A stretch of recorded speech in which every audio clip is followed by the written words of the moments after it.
Hi everyone, welcome to study word classes.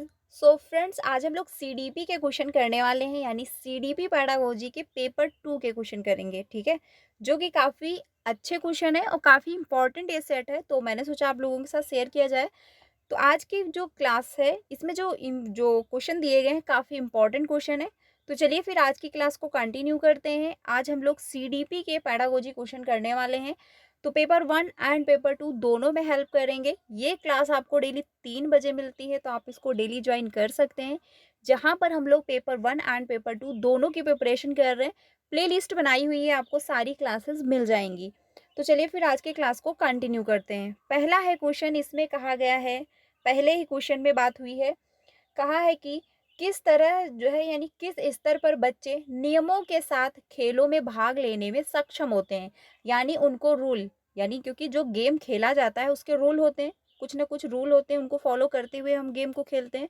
तो बच्चे नियमों का पालन करना स्टार्ट कर देते हैं, भाग लेने में सक्षम होते हैं, उनकी जो है एथलेटिक क्षमताओं का विकास होता है, और जो है तार्किक विचार प्रक्रिया भी बढ़ जाती है। हालांकि यह ठोस अनुभवों तक ही सीमित होती है, यानी ये ठोस जो अनुभव होते हैं उन्हीं तक ये क्या है, सीमित होती है। और तार्किक विचार यानी उनमें तर्क वितर्क करने की जो क्षमता है वो क्या है, बेहतर होने लगती है, बढ़ जाती है। तो ये कौन सी स्टेज की विशेषता है, ये जो है आपको बताना है। फर्स्ट है अर्ली चाइल्डहुड हो जाएगा, या फिर मिडिल चाइल्डहुड होगा, या फिर एडोलेसेंस हो जाएगा, या फिर इन्फेंसी होगा।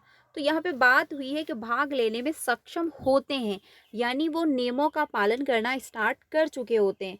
तो देखिए, इन्फेंसी नहीं होगा आपका, एडोलेसेंस भी नहीं होगा, क्योंकि इसमें बच्चा 18 साल की उम्र में होता है, जो वो काफ़ी डेवलप हो चुका होता है उसका माइंड, एंड वो उसका ग्रो हो चुका होता है। यहाँ पर बात हुई नियमों का, जो है नियमों के साथ खेलने में भाग लेते हैं। ठीक है, तो ये नहीं होगा। अब बचा अर्ली चाइल्डहुड या फिर मिडिल चाइल्डहुड। अब इसमें से कौन सा सही होगा वो हम लोग देखते हैं। तो देखिए, सबसे पहले अर्ली चाइल्डहुड में क्या होता है, इन्फेंसी के बाद जस्ट आ जाता है अर्ली चाइल्डहुड, जिसकी उम्र होती है 2 से 3 वर्ष भी मान सकते हो, या फिर आप जो है 4 वर्ष भी मान सकते हो। ठीक है, तो इसमें क्या होता है, बच्चा नियमों का पालन करना स्टार्ट नहीं करता है। लेकिन वहीं पे जो मिडिल चाइल्डहुड है, यानी कि जो बचपन है, इसमें बच्चा नियमों का पालन करना स्टार्ट कर देता है। वो नियमों के साथ, यानी जो रूल है उनके साथ वो उसी उनको फॉलो करते हुए वो जो है खेलना स्टार्ट कर देता है। ठीक है, तो आंसर जो होगा वो सेकंड ऑप्शन सही हो जाएगा। फर्स्ट ऑप्शन भी नहीं होगा, ना तो थर्ड होगा, ना तो फोर्थ होगा। आंसर हो जाएगा सेकंड ऑप्शन। अगले क्वेश्चन पे चलते हैं। अगला है क्वेश्चन नंबर 2। क्वेश्चन नंबर 2 है अदर्शन और रीजन का दिया गया है। अदर्शन में कहा गया है कि कुछ संस्कृतियों में पहले मानसिक धर्म का आना उत्साह के साथ मनाया जाता है, जबकि अन्य संस्कृतियों में से गुप्त रखा जाता है, जो कि बिल्कुल सही है, क्योंकि हर जगह का कल्चर जो है चेंज है। हम कहीं पर देखते हैं वही त्यौहार दूसरे तरीके से मनाया जाता है, सेलिब्रेट किया जाता है, और कहीं दूसरे कंट्री में या स्टेट में दूसरे तरीके से होता है। ठीक है, तो सभी जगह का क्या है, ये चेंज होता है। तो ये तो बिल्कुल सही हो जाएगा। अब इसमें जो तर्क दिया गया यानी जो रीजन दिया गया है, इसमें कहा है बच्चों के लिए बचपन के अनुभव उनके सामाजिक सांस्कृतिक संदर्भों के आधार पर जो है अलग तरह से होते हैं। यानी जो अनुभव होता है बचपन का वो क्या है, अलग होता है सभी का, जो कि क्या है, सही है, क्योंकि समाज का सबका कल्चर अलग अलग है, सबका बैकग्राउंड अलग है, तो उनका जो अनुभव होता है वो भी जो है अलग होता है। ठीक है, तो अदर्शन भी सही दिया गया है, उसका रीजन जो है वो भी सही दिया गया है। यानी कि इसमें जो आंसर हो जाएगा वो कौन सा सही होगा। तो पहला है ए और आर दोनों सही हैं, और आर ए की सही व्याख्या करता है, बिल्कुल सही। आंसर आपका फर्स्ट ही ऑप्शन होगा, सेकंड ऑप्शन नहीं होगा, क्योंकि ये दोनों चीज़ें क्या है, एक दूसरे से जुड़ी हुई हैं। ठीक है, बाकी ए सही है आर गलत नहीं, क्योंकि दोनों सही हैं और दोनों बातें सही हैं और एक दूसरे से जुड़ी हुई भी हैं। ए जो है आर की व्याख्या भी कर पा रहा है, तो आंसर जो होगा वो फर्स्ट ऑप्शन आपका सही हो जाएगा। अगले क्वेश्चन पे चलते हैं। अगला है क्वेश्चन नंबर 3। इसमें कहा गया डेवलपमेंट जो है इज, यानी डेवलपमेंट यानी जो विकास है वो क्या है। तो आपका जो है अव्यवस्थित है, या फिर पूरी तरह से अप्रत्याशित है, या फिर जो है एक आयामी है, या फिर डायनामिक है। तो डेवलपमेंट क्या है, गतिशील है, यानी कि डायनेमिक है। क्योंकि जब डेवलपमेंट आपका होगा यानी जब विकास होगा तभी आप प्रगत करोगे, यानी आपका जब ग्रो हो रहा है तभी जाके आपका विकास होगा। जब डेवलपमेंट होगा तो आप में चेंज आएगा, आपका विकास होगा।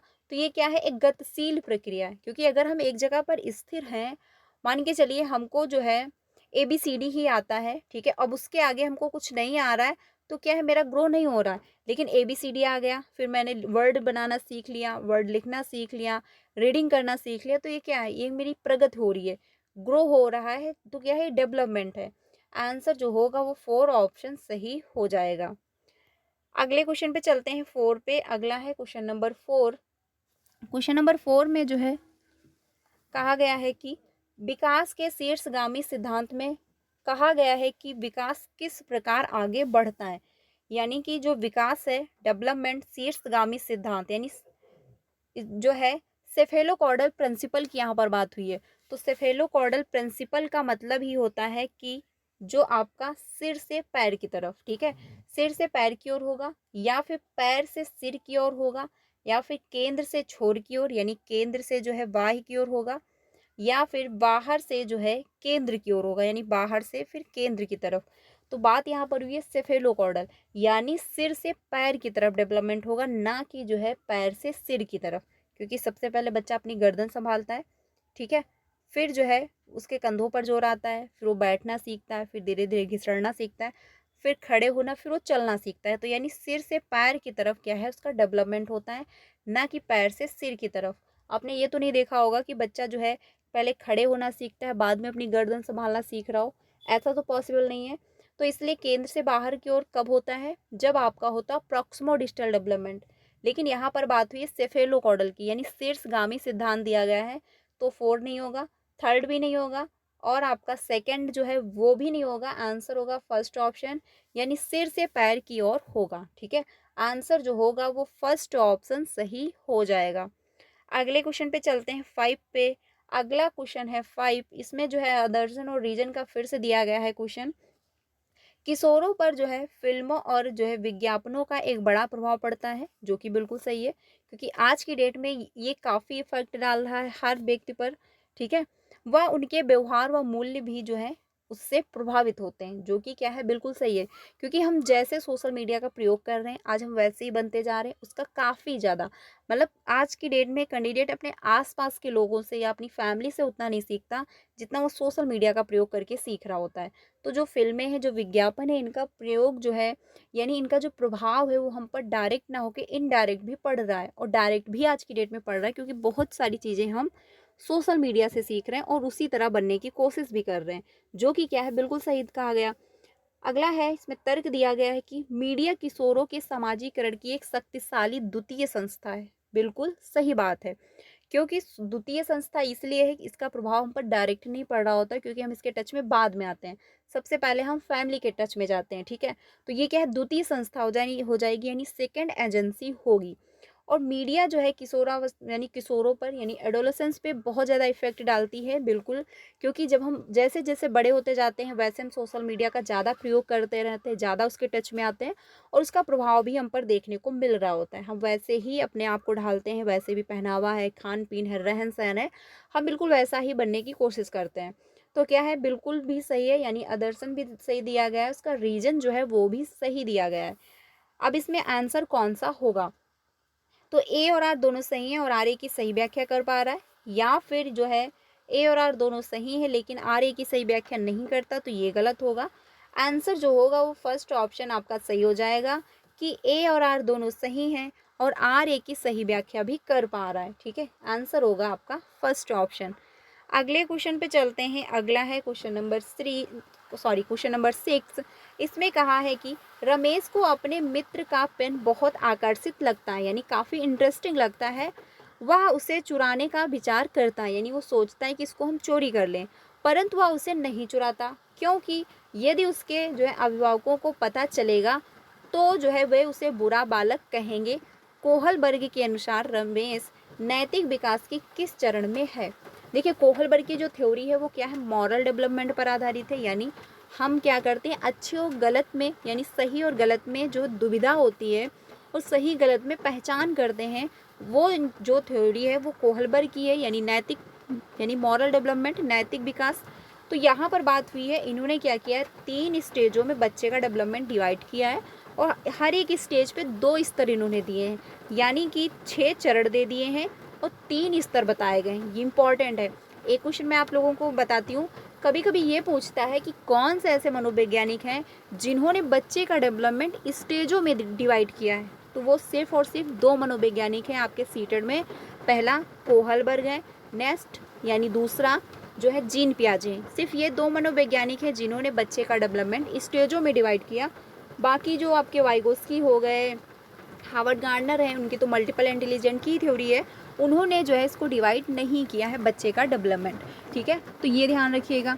तो आंसर जो होगा इसमें कौन सा सही होगा, तो देखिए यहाँ पर बात ये हुई है कि बच्चा इसलिए चोरी नहीं कर रहा क्योंकि वो जानता है कि अगर पेरेंट्स को मेरे पता चला तो वो कहेंगे कि मेरा जो बालक है वो क्या है, बैड बॉय है।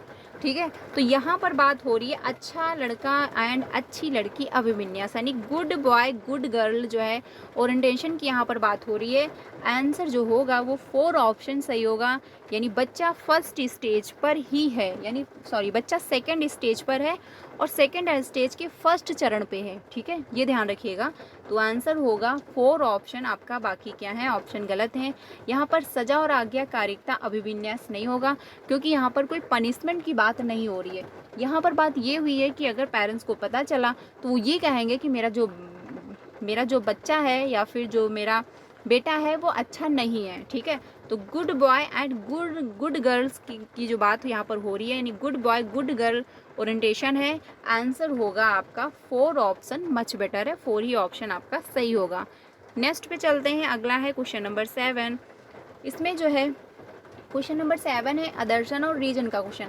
आज आपको थोड़ा सा टफ क्वेश्चन देखने को मिलेंगे। रीज़न ये है कि पेपर 2 के हैं और ये काफ़ी अच्छा सेट है। ठीक है, इसीलिए मैंने सोचा आप लोगों के साथ शेयर किया जाए और आज के क्वेश्चन भी बहुत अच्छे हैं। तो आज हम लोग 15 क्वेश्चन कंप्लीट कर लेंगे, कल आपको 15 क्वेश्चन और मिल जाएंगे, यानी पूरे 30 क्वेश्चन की क्लास आपको कंप्लीट मिल जाएगी। प्लेलिस्ट बनाई हुई है, आपको सारी क्लासेस मिल जाएंगी, तो आप लोग ज्वाइन कर लीजिएगा, आपको बहुत अच्छे से समझ में भी आएगा। अगला है, इसमें कहा गया है कि आदर्शन दिया गया है, जीन पियाजे के संज्ञानात्मक विकास के सिद्धांत की एक प्रमुख आलोचना उनका यह विश्वास है कि बच्चे 4 चरणों के क्रम में एक ही तरीके से प्रगति करते हैं। ये क्या है कि इनकी आलोचना दी गई, जो कि क्या है सही है, क्योंकि जीन पियाजे ये मानते हैं कि बच्चे का जो डेवलपमेंट है वो क्या है इसी स्टेज में, यानी इतना फाइनल है कि बच्चे का ग्रो जो है इस स्टेज में इतना हो जाएगा। ठीक है, जीन पियाजे मानते हैं कि बच्चा अगर इस स्टेज पे आया है तो उसका इतना डेवलपमेंट हो चुका होगा, अगर वो स्टेज पे गया है तो इतना डेवलपमेंट उसका हो जाएगा। लेकिन ये ज़रूरी नहीं है, ये डिपेंड करता है बच्चे का इन्वायरमेंट कैसा मिला। ठीक है, तो ये क्या है जो इन्होंने स्टेजों में बांटा, ये बात बिल्कुल सही है। आगे बात करते हैं, तर्क जो दिया गया कि सामाजिक सांस्कृतिक कारक जो है संज्ञानात्मक विकास में महत्वपूर्ण भूमिका निभाते हैं। तो जो सामाजिक सांस्कृतिक कारक हैं वो क्या है, संज्ञानात्मक यानी कॉग्निटिव डेवलपमेंट में एक महत्वपूर्ण भूमिका निभाते हैं, जो कि क्या है बिल्कुल सही है, क्योंकि ये डिपेंड करता है बच्चे का इन्वायरमेंट कैसा रहा है, बच्चे का बैकग्राउंड कैसा रहा है, बच्चा किस इन्वायरमेंट में रहा है, जहाँ पर लोग बहुत अच्छे से रहते हैं तो बच्चे का डेवलपमेंट वैसा होगा, बच्चे का बात करने का तरीका वैसा होगा। ठीक है, यानी एक बच्चा है, मान के चलिए उसको आप ऐसे बैकग्राउंड में रखिए जहाँ पर लोग चोरी करते हैं, बहुत अपशब्द का प्रयोग कर रहे हैं, अच्छे से नहीं रह रहे, तो बच्चा वैसा ही बन जाएगा, उसके लिए वो नॉर्मल लगेगा। लेकिन वहीं पे दूसरा बच्चा है, अगर शिक्षित माहौल में रह रहा है जहाँ पर लोग बहुत अच्छे से एक दूसरे से बात करते हैं, एक दूसरे की रिस्पेक्ट करते हैं, तो बच्चा वहाँ पर उस हिसाब से ट्रीट करेगा। ठीक है, तो ये भी सही दिया गया। लेकिन क्या है, दोनों एक दूसरे के लिए सही नहीं है, क्योंकि यहाँ पर समाज की बात हो रही है, सोशल कल्चर की बात हो रही है, बट यहाँ पर जीन पियाजे की थ्योरी से रिलेटेड बात हो रही है। तो यहाँ पर जो आंसर होगा वो आपका फर्स्ट नहीं होगा, फोर्थ भी नहीं होगा, क्योंकि ए और आर दोनों गलत बात कही जा रही है यहाँ पर कि दोनों गलत हैं। ए सही है लेकिन आर गलत है, ये भी नहीं होगा, क्योंकि यहाँ पर सही दोनों है बट दोनों एक दूसरे के लिए सही नहीं है, यानी सेकंड ऑप्शन हो जाएगा। ए और आर दोनों सही हैं लेकिन आर ए की व्याख्या सही से नहीं कर पा रहा है। ठीक है, आंसर होगा आपका सेकंड ऑप्शन। नेक्स्ट पे चलते हैं, अगला है क्वेश्चन नंबर 8। इसमें बात हुई है, किस चरण में बच्चों की तर्कशीलता समस्या को एक ही पहलू के प्रत्यक्ष दिखाई देने वाली अनुभूति पर हम जो है सीमित रहती है। ये जो है आपको बताना है। तर्कशीलता की बात यहाँ पर हुई है, तो कौन सा ऑप्शन होगा, यानी तर्कशीलता समस्या को एक ही पहलू के प्रत्यक्ष दिखाई देने वाली अनुभूति पर सीमित होता है। तो पहला है औपचारिक प्रारंभिक, या फिर मूल पूर्व सक्रियात्मक यानी प्री ऑपरेशनल, कॉन्क्रीट ऑपरेशनल, या फिर अमूर्त संक्रियात्मक। तो तर्कशीलता की समस्या बात हुई है, यानी बच्चे में तर्क वितर्क करना आ जाता है। तो सिंपल सी बात है, आंसर आपका थर्ड ऑप्शन होगा, क्योंकि 7 से 11 वर्ष की उम्र में जब बच्चा होता है तो उसमें तर्क वितर्क करने की जो क्षमता है वो डेवलप हो चुकी होती है। वो ऐसा मान नहीं लेता कि अगर आपने कुछ भी कह दिया तो वो ऐसे ही नहीं मानेगा, उसमें वो 100 सवाल खड़े करेगा कि आखिर ये ऐसा है तो क्यों है, ऐसा क्यों दिखता है, ऐसे को हम कैसे बना सकते हैं। ठीक है, वो बहुत सारे क्वेश्चन करता है। आपने देखा होगा कि अगर आपकी फैमिली में या घर में अगर कोई ऐसा बच्चा है जो आपके घर में जो छोटा बच्चा है, मान के चलिए वो 3 साल से या फिर 7 साल के बीच में है, तो वो बहुत ज़्यादा बोलेगा। ठीक है, और बहुत सारे तर्क वितर्क भी वो कर पा रहा होता है। तो आंसर होगा आपका थर्ड ऑप्शन। 9 पे चलते हैं। अगला है क्वेश्चन नंबर 9। निम्न में से जो है कौन लेव वाइगोस्की के सिद्धांत से उत्पन्न होने वाला एक अच्छा निहितार्थ है। यानी कि लेव वाइगोस्की के सिद्धांत से पूछा गया है कौन सा उत्पन्न होने वाला अच्छा निहितार्थ है। तो पहला है शिक्षकों को चाहिए कि वे बच्चों के समर्थन के लिए दिए जाने वाली मदद की स्तर और मात्रा में बदलाव करें, या फिर शिक्षकों के उद्दीपन और प्रतिक्रिया के अनुकूल और सक्षम करना चाहिए, या फिर शिक्षकों को सकारात्मक और नकारात्मक दोनों तरीके। तो दोनों तरीके की बात यहाँ पर नहीं की जाइए, क्योंकि वाइगोस्की अपनी थ्योरी में ये अलाउ नहीं करते कि बच्चे को आप किसी भी प्रकार का पनिशमेंट दो, बल्कि और ना ही किसी प्रकार की निगेटिव थिंकिंग उसमें डेवलप करो, बल्कि पॉजिटिव वे में उसको अप्रिसिएट करो एंड जो है उसको ग्रो करवाओ। तो ये भी नहीं होगा। शिक्षकों को स्मृति रणनीतियों को बढ़ाने के नए तरीके, ये भी नहीं होगा। आंसर होगा आपका फर्स्ट ऑप्शन, क्योंकि शिक्षकों को चाहिए कि वे बच्चों के समर्थन के लिए दिए जाने वाली मदद की स्तर और मात्रा में बदलाव करें। आंसर जो होगा वो आपका फर्स्ट ऑप्शन होगा। सपोज दैट जैसे ने आपने बच्चे की हेल्प की, अब बच्चे को नहीं समझ में आया है तो आप दूसरा तरीका अप्लाई करोगे, लेकिन ये नहीं करोगे कि आप बच्चे में हीनता की भावना डाल रहे हो कि आपसे नहीं हो पाएगा, तुम तो कुछ कर नहीं सकते। ऐसा आपको नहीं करना है। ठीक है, आंसर जो होगा वो फर्स्ट ही ऑप्शन आपका सही हो जाएगा। अगले क्वेश्चन पे चलते हैं। अगला है क्वेश्चन नंबर 10 में कहा गया है कि बच्चों में नैतिक विकास का सिद्धांत किसने प्रतिपादित किया। यानी बच्चों में जो नैतिक डेवलपमेंट है वो किसने प्रतिपादित किया। तो नैतिक, अभी मैंने जस्ट आपको बताया कि मॉरल डेवलपमेंट की जो थ्योरी है वो किसने दी, वो आपके कोहलबर्ग ने दिया। ठीक है, वो जो थ्योरी है उसने कोहलबर्ग ने दिया। तो BF स्किनर नहीं होगा, लॉरेंस कोहलबर्ग ही आपका बेस्ट ऑप्शन है। सेकंड ही ऑप्शन सही हो जाएगा। लेव वाइगोस्की ने सोशल कल्चर अप्रोच दिया है। ठीक है, ये इनका नहीं होगा। अल्बर्ट बंडूरा, ये भी थ्योरी में, इन्होंने थ्योरी जो है मॉरल डेवलपमेंट की नहीं दी। आंसर जो होगा वो आपका सेकंड ऑप्शन सही होगा। देखिए डायरेक्ट कभी कभी पूछ लेता है कि ये थ्योरी का जो मतलब नैतिक विकास का सिद्धांत किसने दिया, या कभी कभी पूछ लेता है सामाजिक सांस्कृतिक सिद्धांत किसने दिया, कभी कभी पूछ लेता है कॉग्निटिव डेवलपमेंट जो है ये किसने, इसकी थ्योरी किसने दी। तो कभी कभी डायरेक्ट भी पूछ लेता है, तो एटलीस्ट आपको पता होना चाहिए कि कौन से मनोवैज्ञानिक ने कौन सा सिद्धांत दिया है। ठीक है, ये ध्यान रखना। आंसर होगा आपका सेकंड ऑप्शन। अगले पे चलते हैं 11 में। 11 में कहा है कि वाइगोस्की के अनुसार निम्न में से क्या बच्चों को समीपस्थ विकास के क्षेत्र की दूरी तय करने में मदद करेगा। यानी जोन ऑफ प्रॉक्सिमल डेवलपमेंट जो होता है अकॉर्डिंग टू वाइगोस्की, तो कौन हेल्प करेगा बच्चे का वहाँ तक पहुँचाने में। पहला है पाठ यानी स्कैफोल्डिंग, अनुकूलन, या फिर जो होगा आपका पूर्वाभ्यास, या फिर निष्क्रिय अनुसरण। तो ये जो है पैसिव इमिटेशन, ये नहीं होगा आपका पूर्वाभ्यास, यानी रिहर्सल भी नहीं होगा। आंसर होगा फर्स्ट ऑप्शन, क्योंकि यहाँ पर बात हुई है वाइगोस्की की, और वाइगोस्की की थ्योरी में इसके फोल्डिंग को उन्होंने अप्रिशिएट किया है। और बच्चा जब जोन ऑफ प्रॉक्सिमल डेवलपमेंट, यानी कि बच्चे की संभावना है कि अगर उसको हेल्प मिलती है तो यहाँ तक वो ग्रो कर लेगा। तो जो वो सीमा होती है, जो दायरा होता है, उसी को हम कहते हैं zone of proximal development according to Vygotsky. और जहाँ पर बच्चे की हेल्प मिल जाएगी, बच्चे को हेल्प दे दी जाएगी, वो टीचर भी हो सकता है, वो पेरेंट्स भी हो सकते हैं, फ्रेंड भी हो सकते हैं, कोई रिलेटिव भी हो सकते हैं, कोई भी A to Z हो सकता है। ठीक है, जिसके थ्रू हमको हेल्प मिल रही है, तो उनके थ्रू जो हेल्प दी गई वो हो जाती है आपकी इसके फोल्डिंग। लेकिन जो उनके थ्रू हमको हेल्प मिली और जो मैंने अपना ग्रो किया, अपना प्रोग्रेस किया, जो मेरा विकास हुआ, वो एक जो सीमा थी कि हम यहाँ तक पहुँच सकते हैं, वो हमारा हो जाता है ZPD, ठीक है। तो इसके फोल्डिंग की मदद से ही हम क्या है, समीपस्थ विकास के क्षेत्र की दूरी तय कर पाते हैं, यानी जोन ऑफ प्रॉक्सिमल डेवलपमेंट जो होता है वहाँ तक हम पहुँच पाते हैं। आंसर आपका फर्स्ट ऑप्शन होगा।